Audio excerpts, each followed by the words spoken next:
Shalom Bapak Ibu, saudara-saudara yang dikasihi Tuhan. Selamat datang di dalam rumah Tuhan, dan saya juga menyapa Bapak Ibu yang mengikuti ibadah ini secara live streaming. Mari kita siapkan hati kita untuk masuk di dalam hadirat Tuhan. Haleluya, Tuhan Yesus. Haleluya. Kami bersyukur Tuhan, hari ini kami boleh kembali beribadah di dalam kasih karunia-Mu. Terima kasih Tuhan. Yesus, kemuliaan-Mu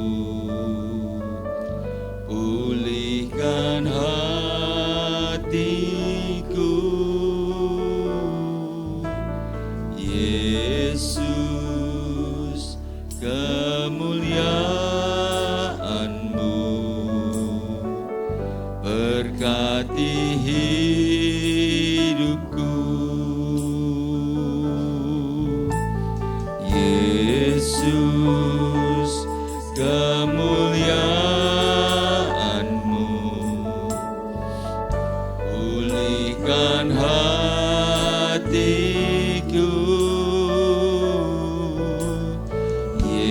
Yesus, kemuliaan-Mu berkati hidupku. Segala pujian syukur bagi-Mu, Kau hadir dalam hidupku. Kini ku datang sujud di hadapan-Mu, memuji-Mu, menyembah-Mu.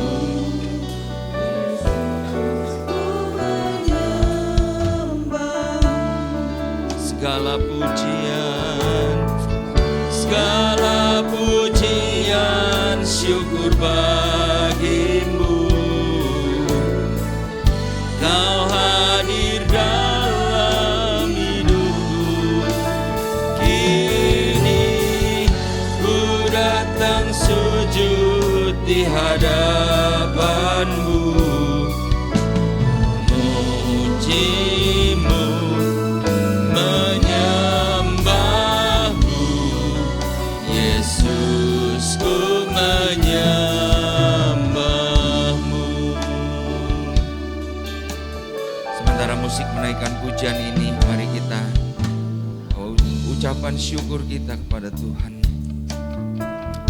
Kalau berkat-berkat-Nya, pemeliharaannya telah melimpah di dalam kehidupan kita, sehingga patutlah kita mengucap syukur. Haleluya Tuhan, kami sungguh bersyukur atas anugerah-Mu, dan kami mau menikmati Engkau saat ini Tuhan. Mari beracaralah sepenuhnya dalam hidup kami, dalam ibadah kami. Terima kasih Tuhan, terima kasih Tuhan Yesus.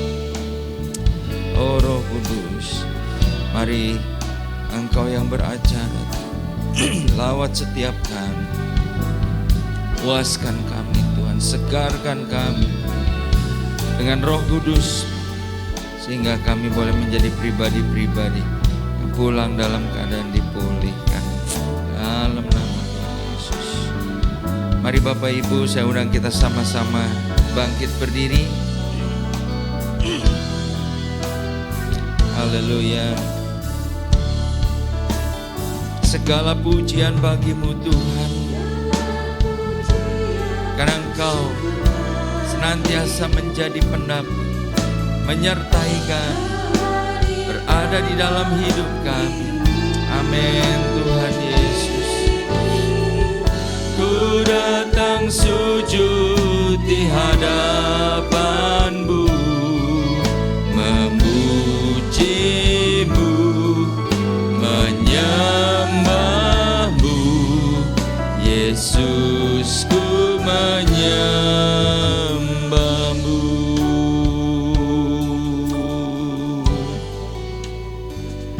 Dengan hati yang rindu untuk membawa penyembahan kami yang terbaik.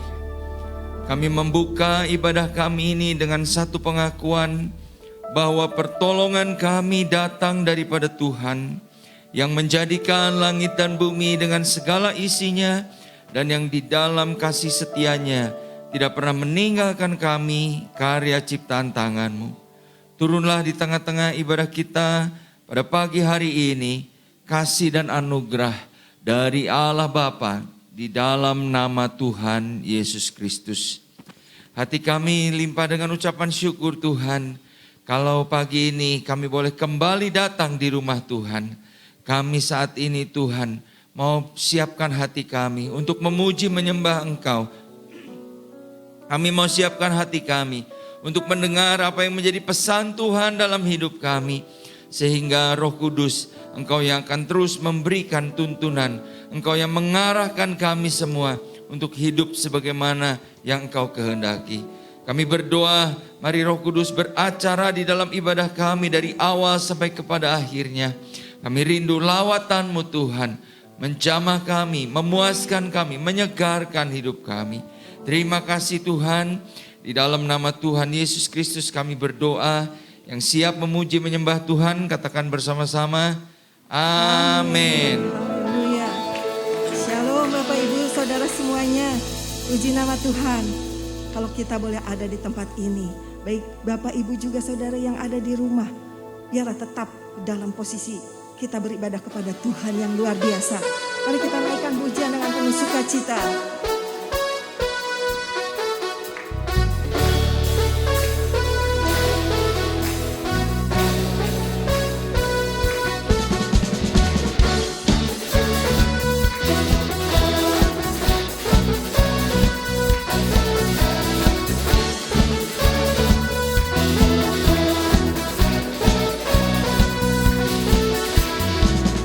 Melukis cakrawala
Haleluya. Bapak Ibu dipersilakan duduk, kita akan menyaksikan persembahan pujian dari Mazmur Bakti. Selamat menyaksikan.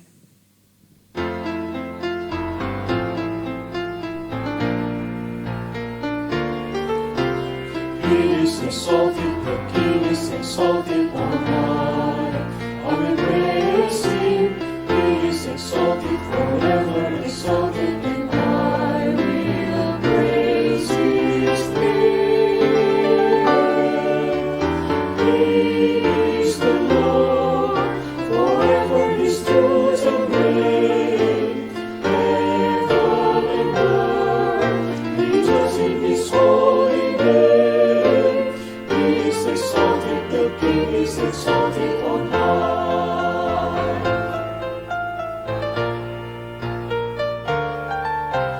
He is exalted, the King is exalted on high.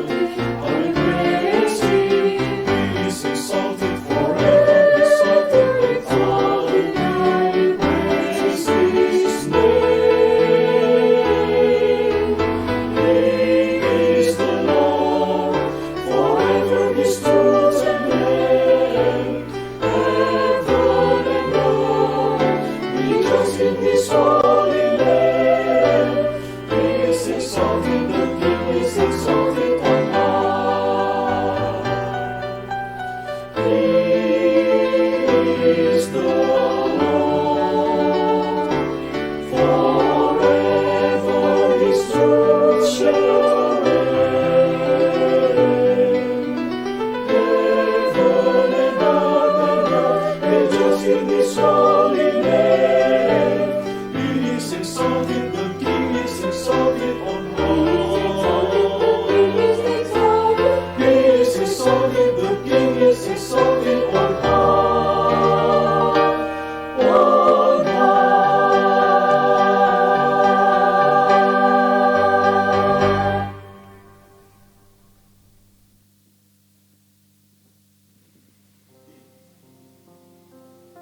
Puji nama Tuhan, pujian pengagungan bagi Tuhan.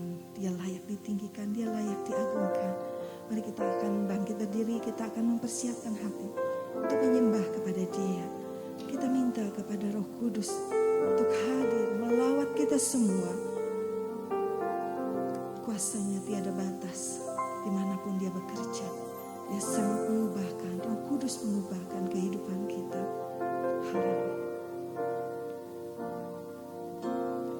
Roh Kudus, Kau hadir di sini,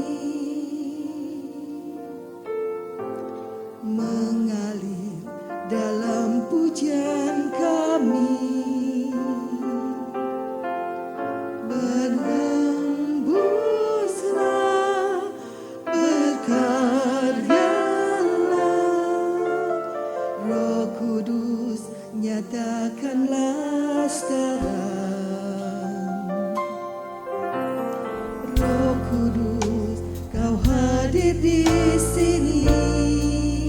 Amin Tuhan. Mengalir dalam pujian kami, berhembuslah, berkaryalah, Roh Kudus nyatakanlah sekarang. Roh Kudus,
Benar Tuhan, hati kami rindu lawatan-Mu.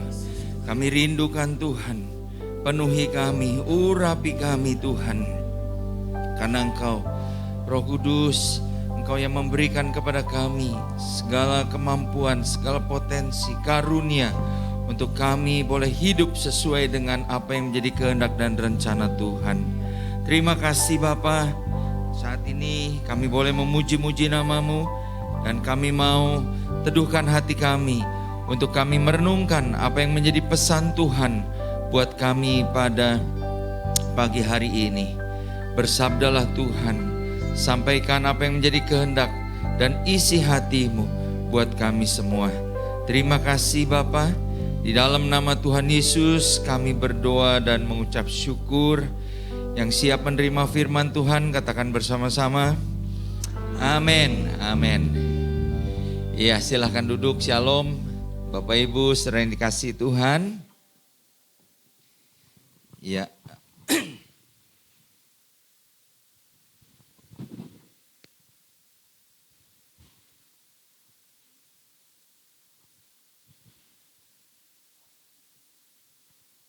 Sepanjang bulan ini kita membahas tentang apa peran Roh Kudus di dalam kehidupan kita.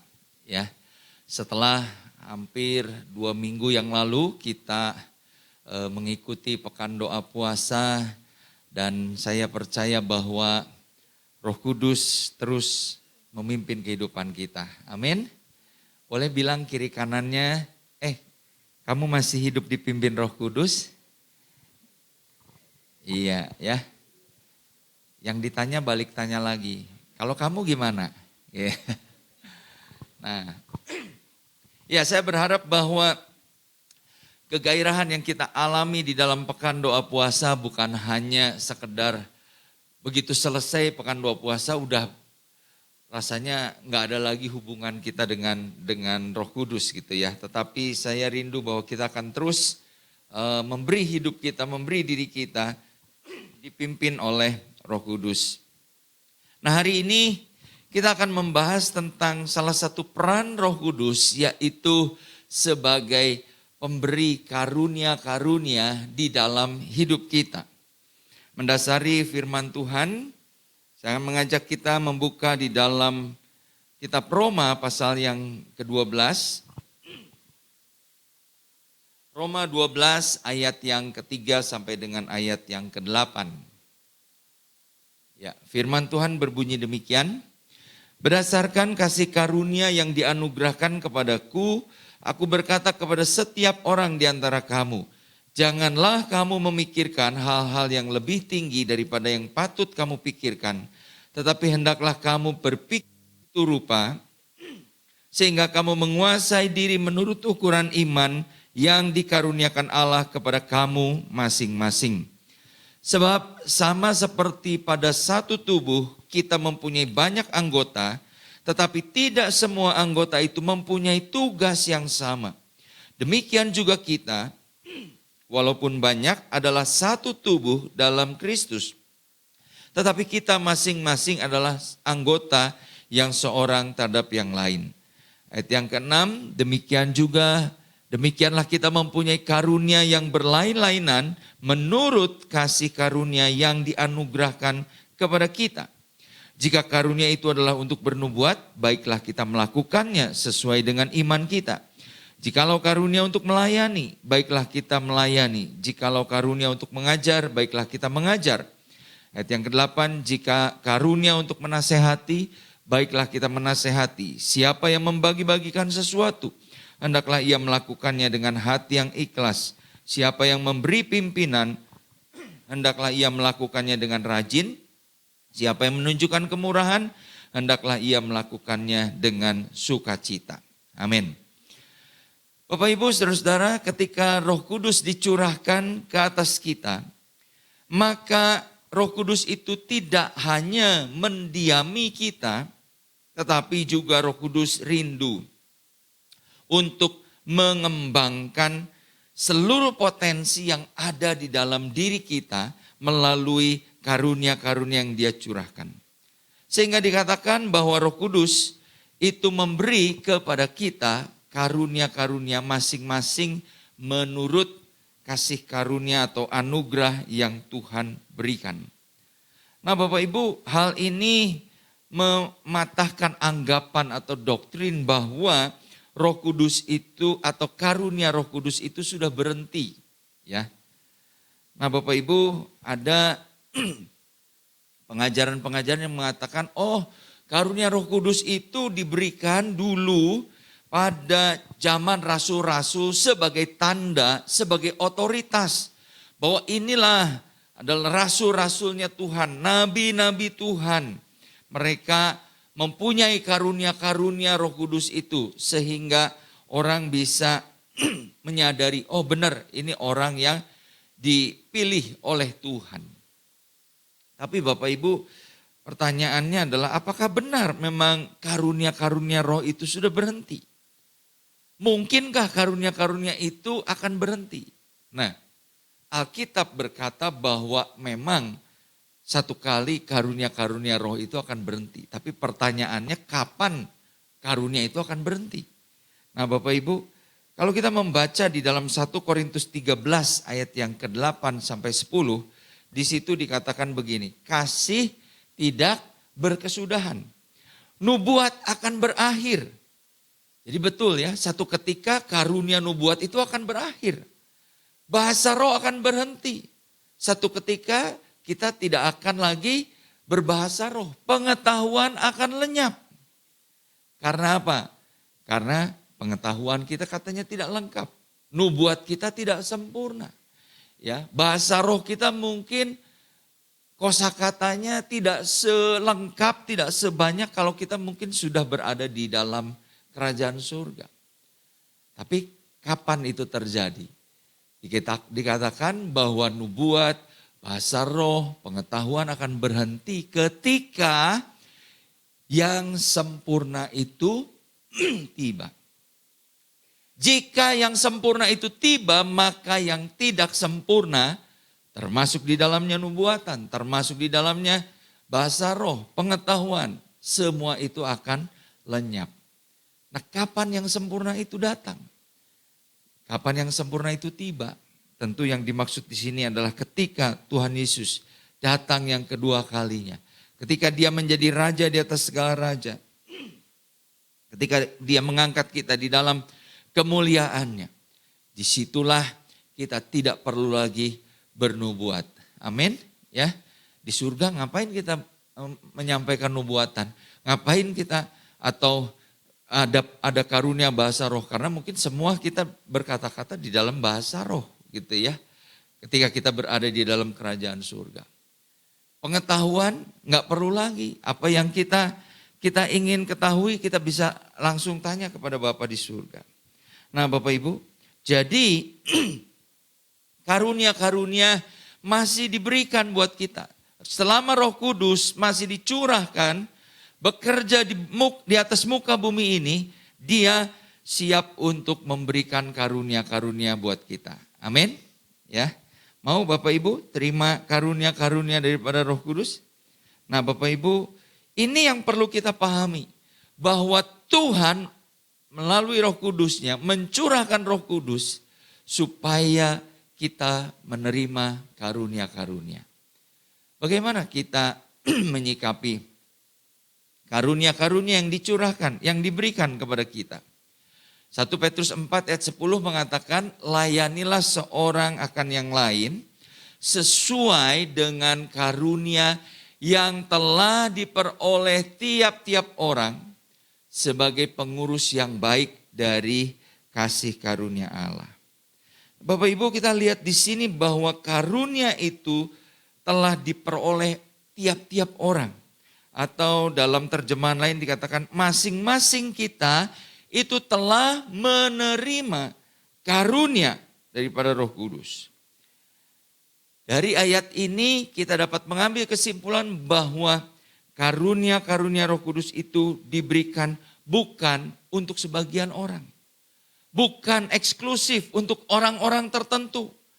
Oh, karunia itu diberikan hanya untuk hamba Tuhan, hanya untuk pelayan Tuhan, hanya untuk orang-orang yang hidupnya begitu spesial di hadapan Tuhan, tidak.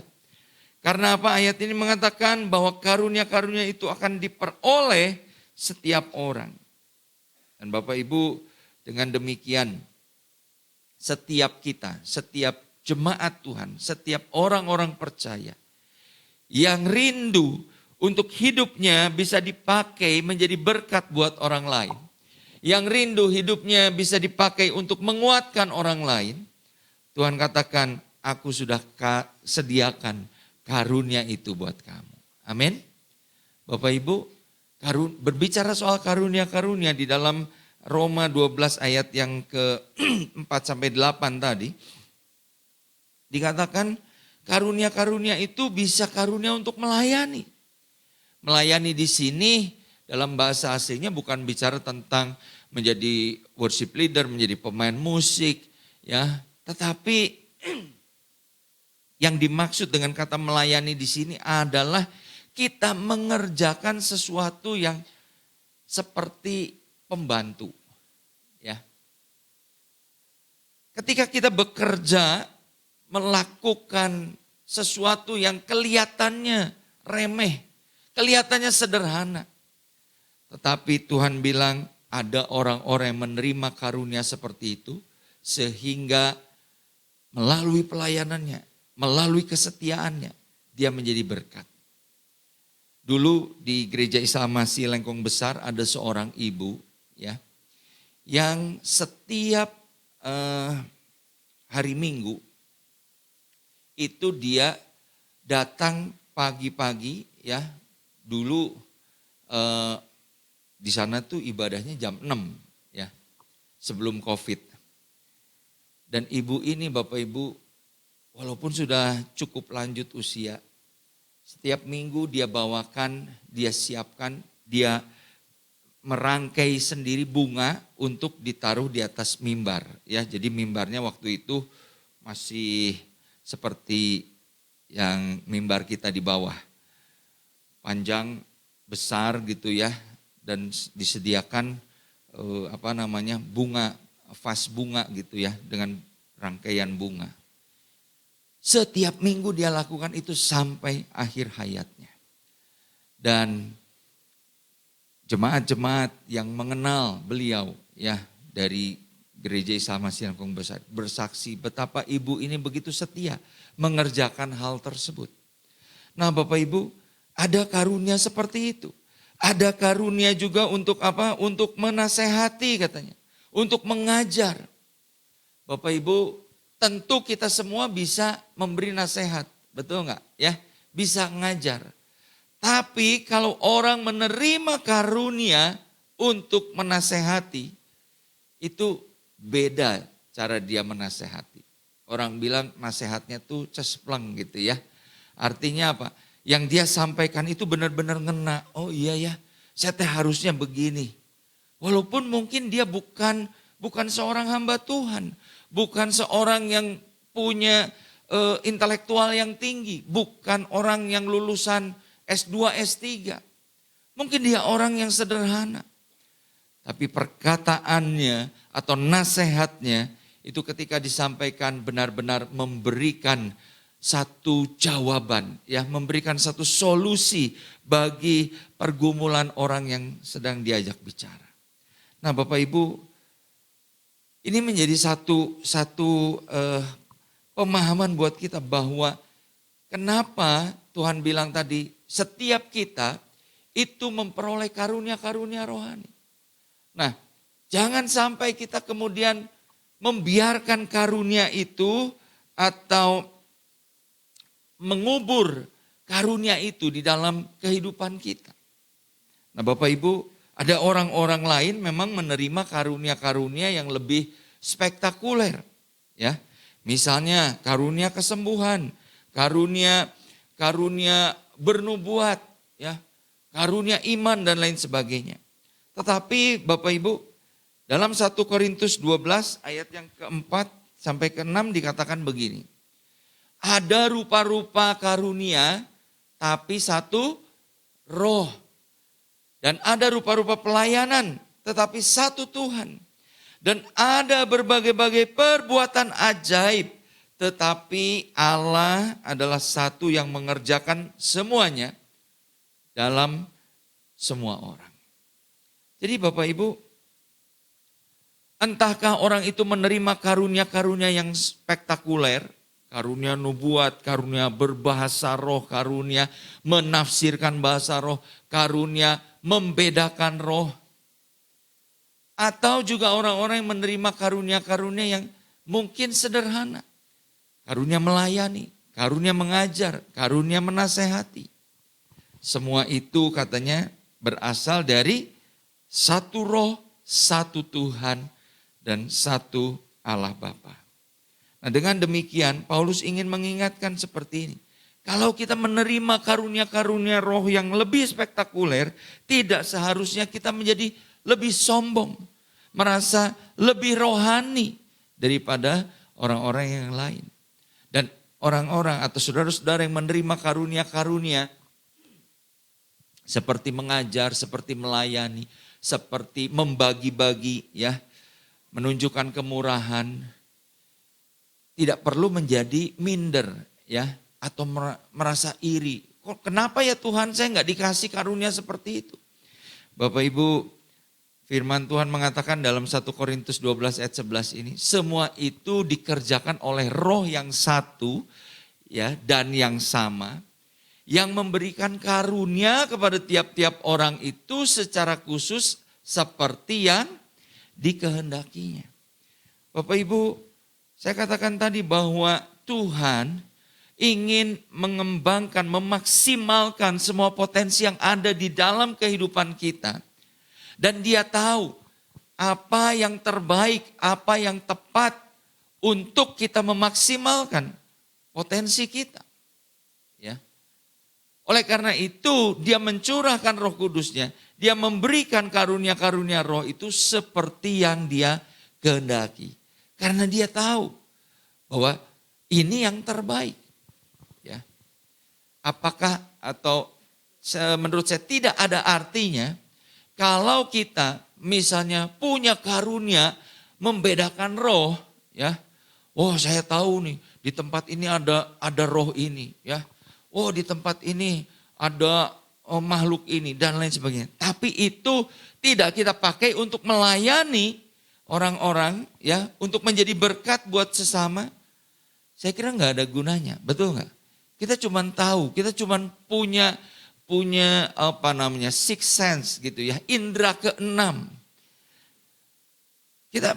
Tapi kita tidak melayani orang dengan kemampuan kita itu rasanya nggak ada gunanya, betul? Tapi kalau kita menerima karunia sesuai dengan apa yang Tuhan kehendaki, dan melalui karunia itu kita bisa melayani orang-orang lain, menguatkan orang lain, menjadi berkat buat orang lain, menurut saya itulah yang menjadi maksimal di dalam kehidupan kita. Amin. Nah, Bapak Ibu, seringkali yang jadi masalah di dalam hidup kita adalah kita itu tidak menyadari bahwa sebagai anggota tubuh Kristus, kita itu dipanggil untuk menjadi anggota tubuh yang dapat saling memberkati. Ya. Kita sering lupa bahwa kita menerima karunia yang diberikan oleh Roh Kudus itu tujuannya adalah supaya kita melayani sesama sebagai pengurus yang baik. Penata layan yang baik dari karunia tersebut. Tujuannya apa? Supaya melalui hidup kita, apapun karunia yang Tuhan berikan, kita dapat mengambil bagian di dalam pembangunan tubuh Kristus atau gerejanya. Amin. Ya. Kita bukan hanya menjadi jemaat yang pasif, jemaat yang ya udahlah itu bapak itu aja, ibu itu aja, saudara itu aja yang melayani. Ya. Kita duduk diam, kita rajin ke gereja cukup. Bapak Ibu, gereja yang sehat adalah gereja yang anggota-anggotanya terlibat aktif dalam pelayanan kepada sesama jemaat. Amin. Kenapa demikian? Karena setiap orang percaya, tidak terkecuali siapapun dia, tidak terkecuali bagaimana status sosialnya, ya,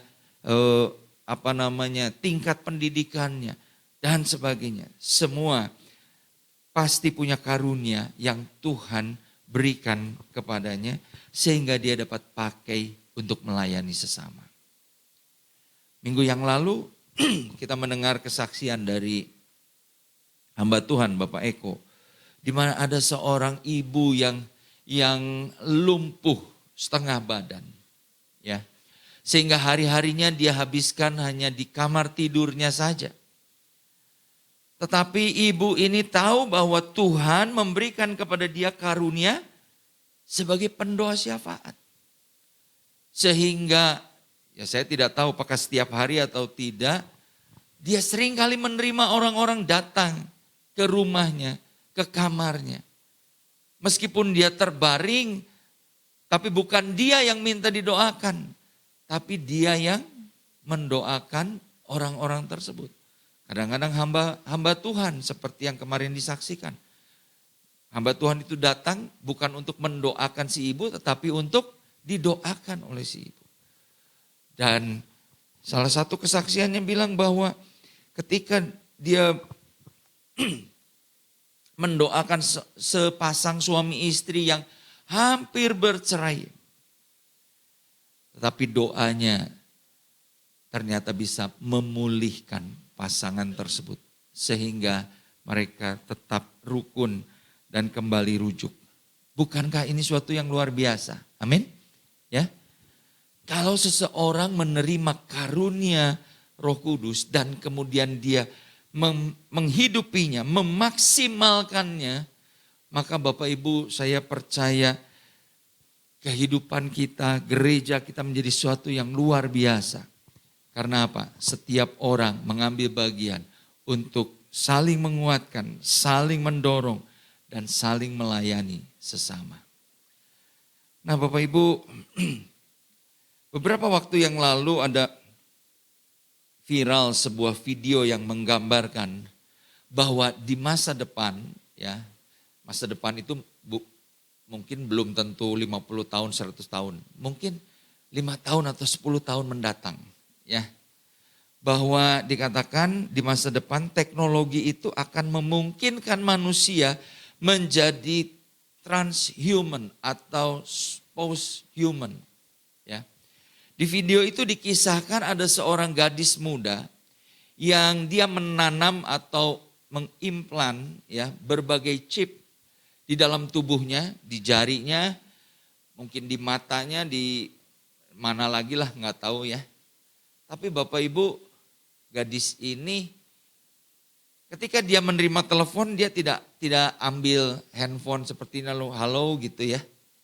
Dia cuman klik gitu. Lalu dengan tangannya dia bisa ngomong langsung. Pernah dapat video seperti itu? Ya, itu di upload dari BBC kalau nggak salah. Nah kemudian dia juga bisa dengan matanya, ya, dia kedip, itu sudah mengcapture atau menangkap gambar dari yang dia lihat. Ya, dia kedip sama mamahnya, dia kedip sama bapaknya. Kemudian entah gimana dia bisa kirim gambar itu, ya, tanpa pegang sesuatu ke email atau ke handphone bapak ibunya. Ya. Wah, luar biasa. Tapi kemudian yang menarik di akhir video itu, menarik buat saya, dia bilang begini, bahwa dia ingin keluar dari tubuh ini, ya, dengan cara apa? Ada klinik katanya di satu negara di mana data-data yang ada di otaknya itu bisa di-upload, ya, ke sebuah penyimpanan cloud.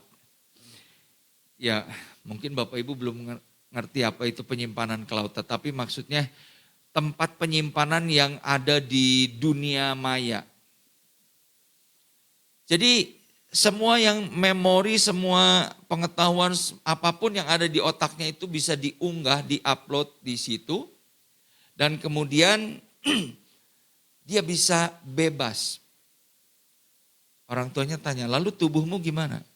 Ya tubuh saya dikubur aja, ya, di-recycle dia bilang.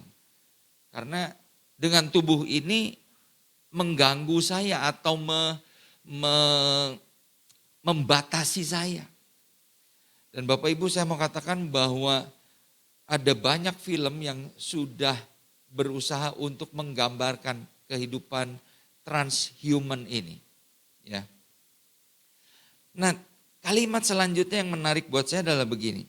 Dia bilang, ke tempat saya pergi tidak ada lagi kehidupan, tidak ada lagi kematian. Yang ada hanyalah data. Saya ini akan menjadi sekumpulan data saja. Ya. Bapak Ibu, saya pikir adalah sesuatu yang sangat menyedihkan, yang sangat tragis ketika orang berpikir bahwa hidup ini hanya sekumpulan data atau sekumpulan informasi saja. Ya, betul ya? Kalau kita cuman berpikir bahwa hidup ini hanya sekedar memori, sekedar pengetahuan, sekedar data, wah, hidup ini begitu mengenaskan. Ada sebuah lagu rohani lawas, ya udah lama, mungkin yang muda-muda tidak tahu lagu itu. Lagu ini judulnya Arti Kehidupan. Salah satu kalimatnya berbunyi begini. Hidup ini bukan hanya karena hari. Ya. Jadi hidup kita itu bukan sekedar, oh kamu umur berapa, ya? Apakah opa atau oma oma kamu masih hidup? Oh iya, masih umur berapa ya? Itu hidup yang hanya dihitung berdasarkan hari, berdasarkan tahun. Tapi lagu itu berkata hidup bukan hanya bicara soal hari, bukan hanya cuma soal rentang waktu. Tapi katanya hidup itu hanya karena arti. Kita baru benar-benar hidup kalau hidup kita itu sudah memiliki arti. Amin. Bapak Ibu, mari kita renungkan. Apakah hidup kita sudah berarti bukan hanya buat diri kita sendiri, buat keluarga kita, tetapi buat sesama jemaat, sesama warga masyarakat. Apakah kita hanya cukup puas, oh hidup saya udah 55 tahun, sudah 60 tahun, sudah 80 tahun. Pertanyaannya, apakah hidup yang sekian lama itu sudah membawa arti? Baik-baik buat diri sendiri maupun buat orang lain. Bapak Ibu, kita diingatkan bahwa hari-hari ini kalau Roh Kudus memberikan karunia-karunia-Nya buat kita, jangan sampai kita terjebak pada zona nyaman. Dalam kehidupan yang pasif dan berkata, udahlah saya mah pengen dilayani aja. Ya. Biar orang lain saja yang melayani. Saya mah gak usahlah terlibat. Bapak Ibu, kita dipanggil untuk hidup membawa arti. Amin. Nah, kalau tadi kita sudah membahas Roh Kudus dicurahkan kepada kita, memberikan karunia untuk memaksimalkan potensi kita. Sehingga hidup kita ini menjadi berarti buat sesama. Pertanyaan selanjutnya adalah apa yang seringkali membuat kita terjebak dalam zona nyaman, terjebak di dalam satu keadaan untuk kita tidak mau terlibat, tidak mau ambil bagian di dalam pembangunan tubuh Kristus atau pelayanan gerejanya. Nah Bapak Ibu, kita akan membaca dari 2 Timotius 1 ayat yang ke-6 dan ke-7. Di situ dikatakan begini, karena itulah kuperingatkan engkau untuk mengobarkan karunia Allah yang ada padamu oleh penumpangan tanganku atasmu. Sebab Allah tidak memberikan kepada kita, bukan roh ketakutan, melainkan roh yang membangkitkan kekuatan, kasih, dan ketertiban. Bapak Ibu, apa yang melatar belakangi pesan Paulus kepada Timotius ini? Ternyata yang melatar belakangi dan juga mungkin itu menjadi latar belakang di mana kita terjebak dalam zona nyaman, tidak mau ambil bagian untuk hidup berarti, yaitu ketakutan. Paulus berkata kepada Timotius, ayo Timotius, jangan takut, sebab Tuhan tidak memberikan kepadamu roh ketakutan. Amin. Ya. Kalau kita mencermati kehidupan Timotius, Bapak Ibu, bisa jadi ada 3 alasan yang membuat Timotius itu takut ya untuk mengobarkan karunia yang ada padanya. Pertama, Timotius itu relatif masih muda, ya. Dalam 1 Timotius 4 ayat 12, Paulus bilang, jangan ada seorang pun menganggap engkau rendah karena engkau muda. Jadi rupanya Timotius ini relatif orang yang masih muda. Yang kedua, dia itu rupanya sering atau gampang sakit. Ya. Di dalam 1 Timotius 5 ayat 23 dikatakan, kamu jangan minum air aja, pencernaan kamu tuh sering terganggu. Jadi minumlah anggur sedikit. Ya. Nah, ini sering dipakai, ayat ini menjadi ayat favorit buat orang-orang yang suka mabuk. Ya. Tuh ayat firman Tuhan juga bilang jangan minum air aja katanya, minum anggur. Cuman dia nggak bilang anggurnya sedikit aja. Ayat ini bilang anggurnya sedikit. Ya. Jadi dia minum banyak-banyak sampai mabuk. Nah, tapi poinnya adalah bahwa rupanya Pak Timotius ini punya kelemahan secara fisik sehingga dia gampang sakit. Dan yang ketiga, Timotius ini juga rupanya seorang yang introvert, ya. Pemalu, mudah menyerah sebelum berperang. Sehingga waktu Timotius diutus oleh Paulus ke jemaat di Korintus, Paulus bilang gini, di dalam 1 Korintus 6 ayat 10-11, ya. Kamu jangan terlalu menekan dia, jangan terlalu mempush dia. Tapi juga jangan terlalu meremehkan dia karena dia muda. Nah, hal ini mungkin membuat Timotius seringkali menjadi takut untuk bertindak, untuk melayani. Nah, saya tidak tahu apakah hal-hal ini juga yang sedang terjadi di dalam kehidupan kita. Ya. Mungkin ada di antara kita, kenapa kita terjebak dalam zona nyaman sehingga kita tidak mau mengobarkan karunia yang Tuhan berikan. Bisa jadi kita berpikir, saya mah masih terlalu muda, ya. Atau kebalikannya, saya mah sudah terlalu tua. Udahlah, giliran yang muda-muda. Bapak Ibu, siapapun kita, seperti saya katakan tadi, bisa dipakai atau pasti mempunyai potensi untuk memberkati orang lain. Amin. Tidak peduli usia kita muda atau usia kita tua. Atau mungkin kita berpikir atau kita merasa bahwa kita ini banyak kelemahan. Ya. Wah, boro-boro melayani orang lain. Saya sendiri masih perlu ditolong. Saya sendiri masih perlu diperhatikan. Bapak Ibu, kembali ke kesaksian yang minggu lalu kita dengar. Coba kalau si ibu itu berpikirnya, saya lagi kondisi gini, ya, boro-boro bantu orang lain, memberkati orang lain. Bisa nggak dia berpikir begitu? Sangat bisa. Tetapi kita harus mengubah mindset kita. Bahwa kelemahan tidak seharusnya menghambat kita untuk tetap menjadi berkat buat orang lain. Amin. Ya. Bapak Ibu, seringkali musuh utama di dalam kita melayani, di dalam kita mengobarkan karunia kita adalah karena kita diliputi oleh roh ketakutan. Hati kita kecut untuk maju, untuk bertindak.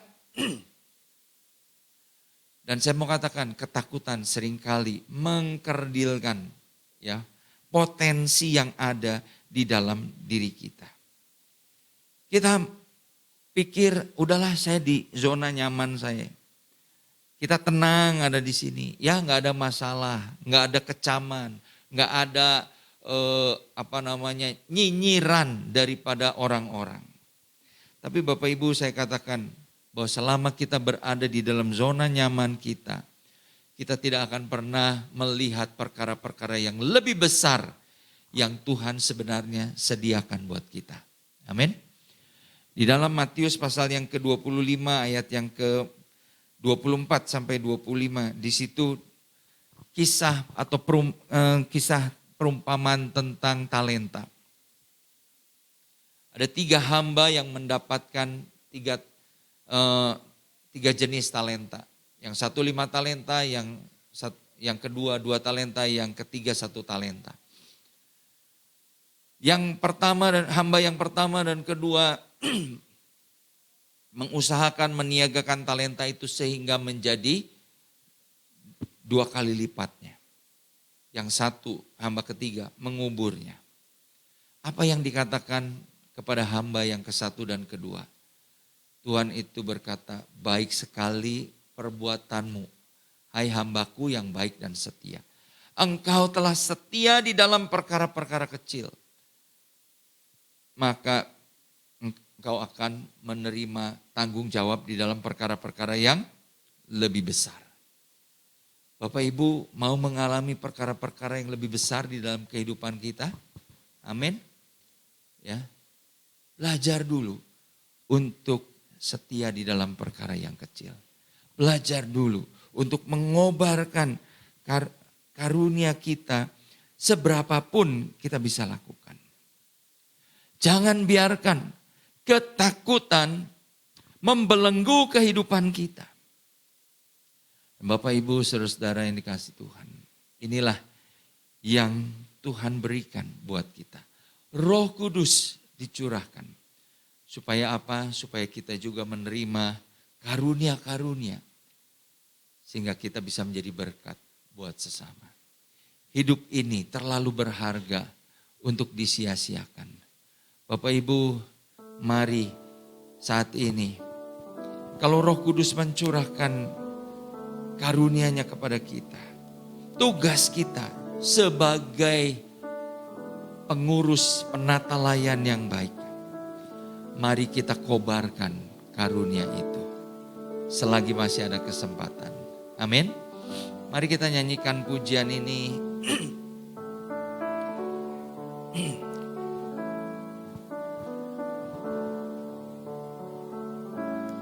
Oh Tuhan, pakailah hidupku selagi aku masih kuat.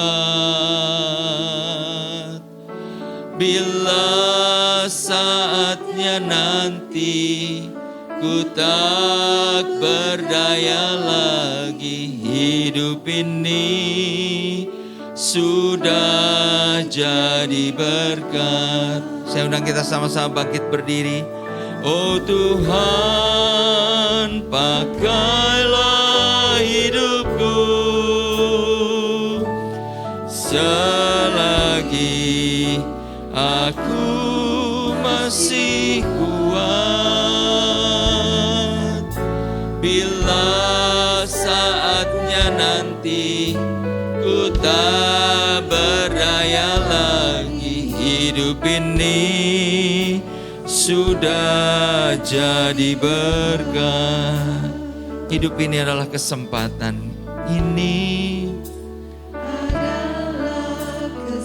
sadarilah Bapak Ibu saudara sekalian, kesempatan yang kita punya satu kali kelak akan berakhir.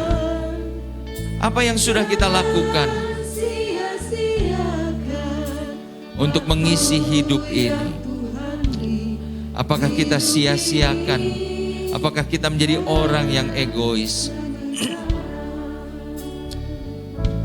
Biarlah ini menjadi doa kita.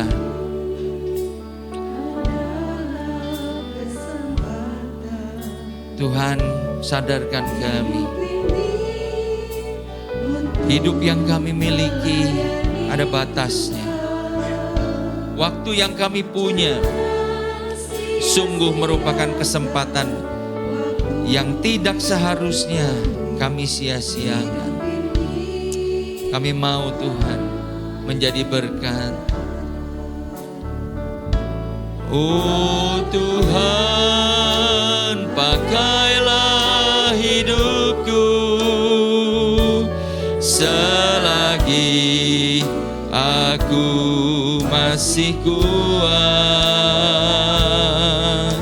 Bila saatnya nanti ku tak berdaya lagi, hidup ini sudah jadi berkat. Bila saatnya nanti, bila saatnya nanti ku tak berdaya lagi, hidup ini sudah jadi berkat. Sementara musik menaikkan pujian ini dengan lembut, saya ingin menantang kepada kita semua. Maukah kita berkata, Tuhan pakai hidupku, Tuhan perlengkapi aku dengan karunia-Mu, sehingga hidup ini tidak kami sia-siakan. Hidup yang sementara ini kami mau pakai untuk menjadi berkat. Bapak Ibu, saudara-saudara, jangan sia-siakan waktu yang kita punya.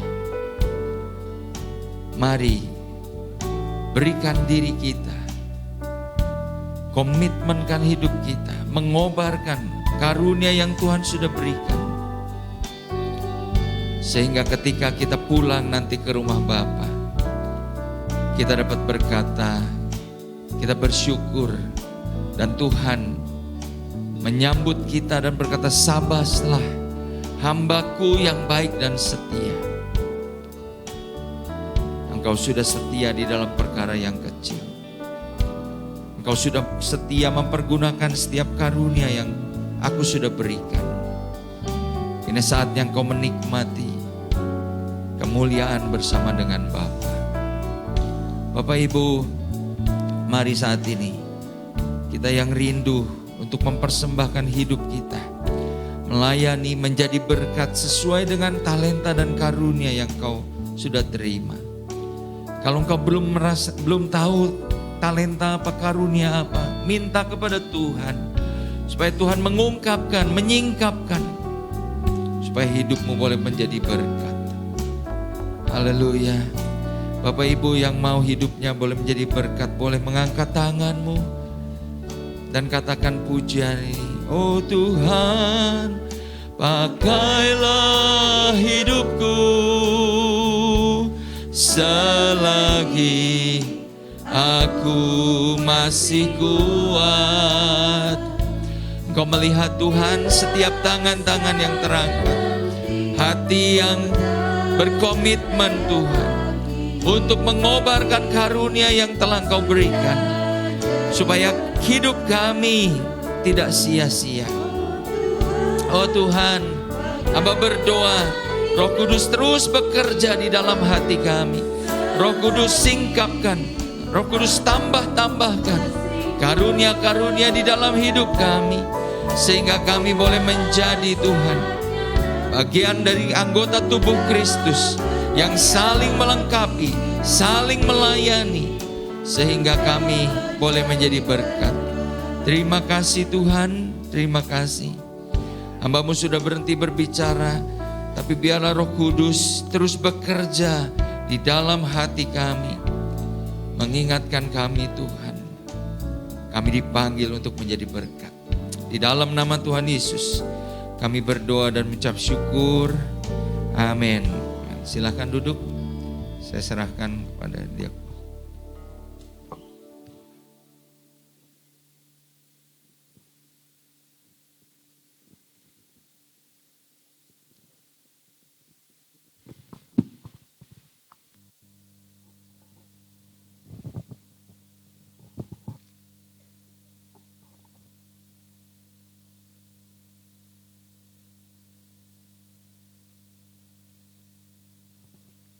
Shalom Bapak Ibu Saudara sekalian.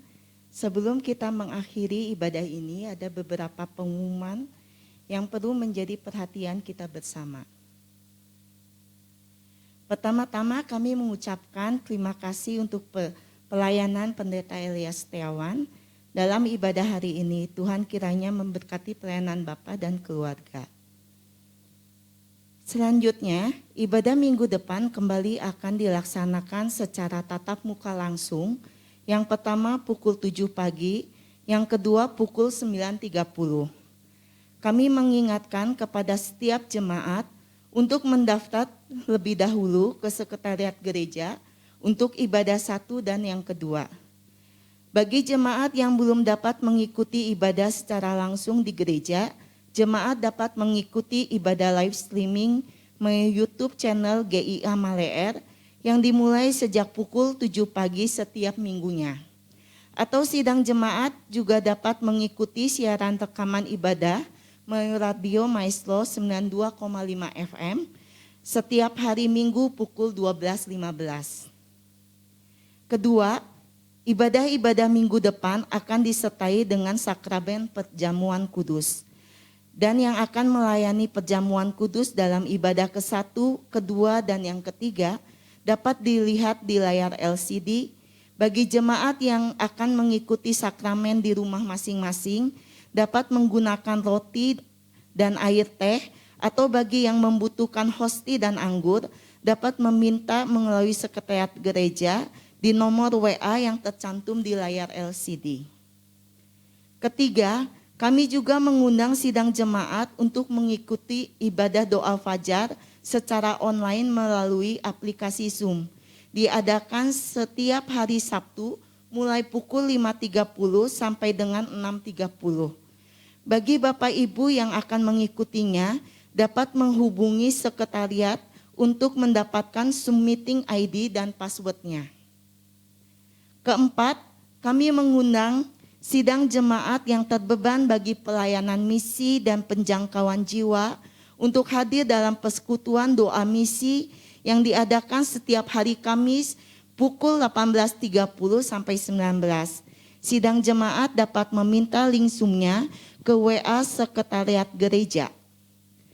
Kelima, persekutuan doa pelayan akan diadakan pada hari Rabu 22 Juni 2022 pukul 7 malam melalui aplikasi Zoom yang linknya akan dibagikan di WA masing-masing seksi dan grup pelayanan.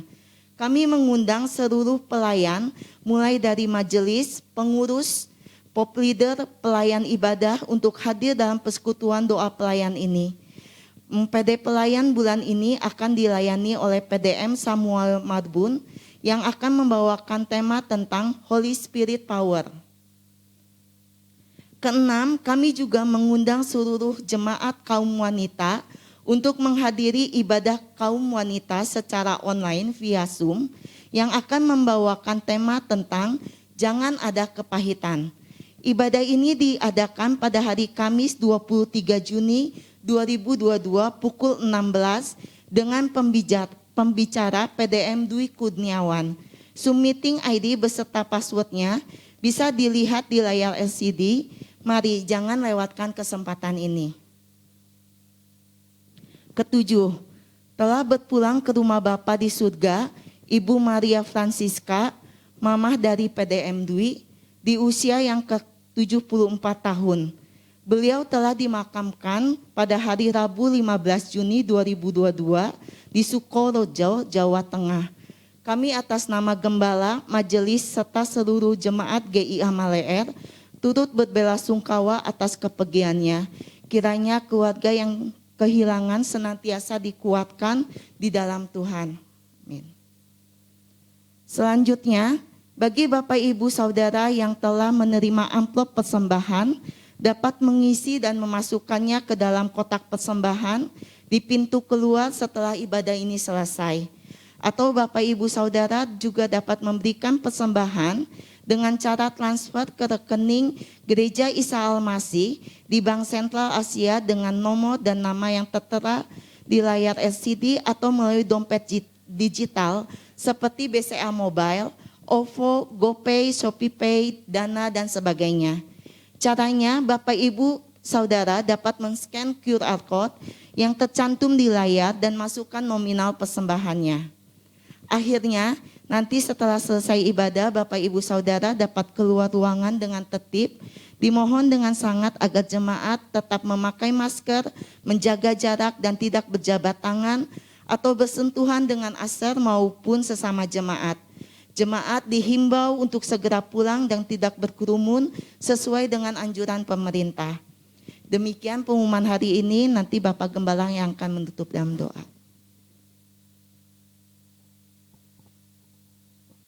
Mari Bapak Ibu, saya undang kita sama-sama bangkit berdiri. Kita siapkan persembahan kita. Tuhan, terima kasih untuk pimpinan-Mu di dalam ibadah kami pada pagi hari ini.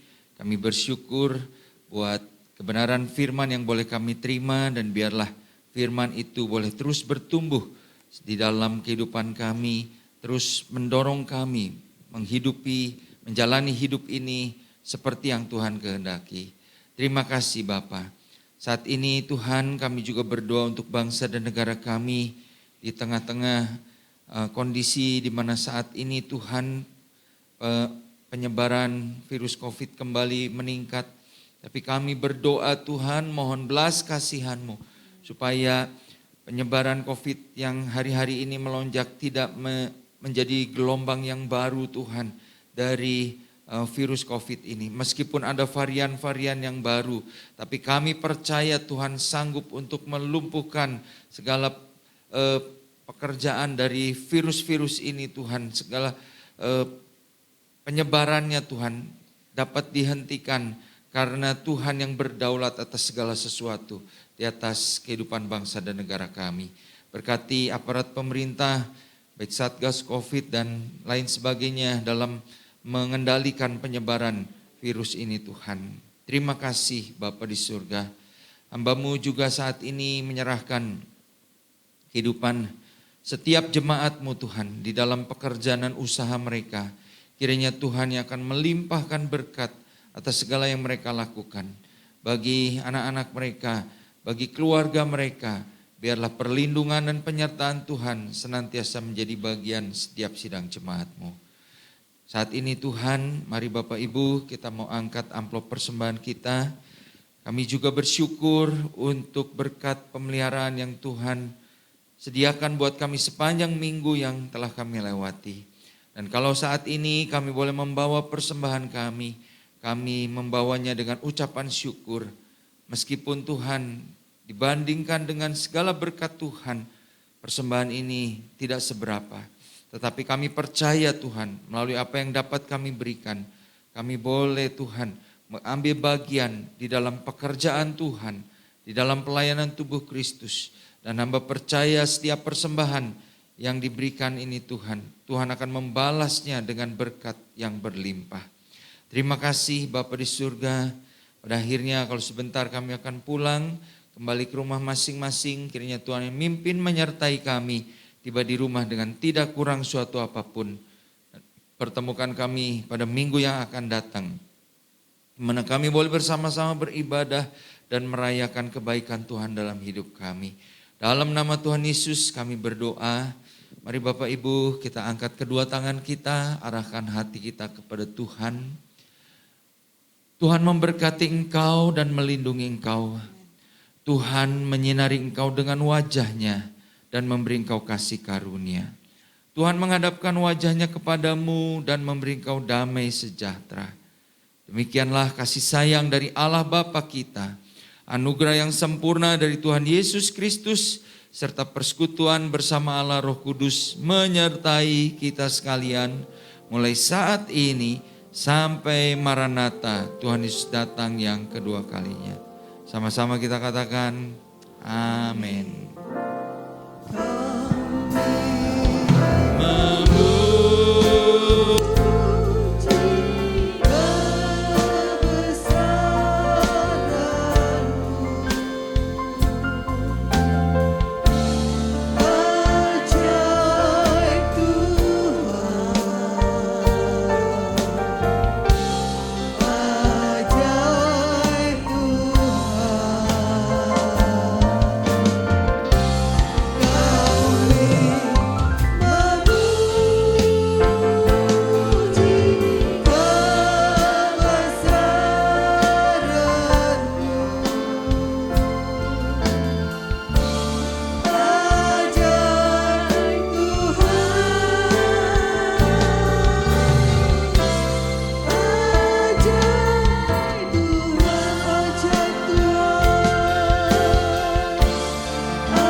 God bless you all.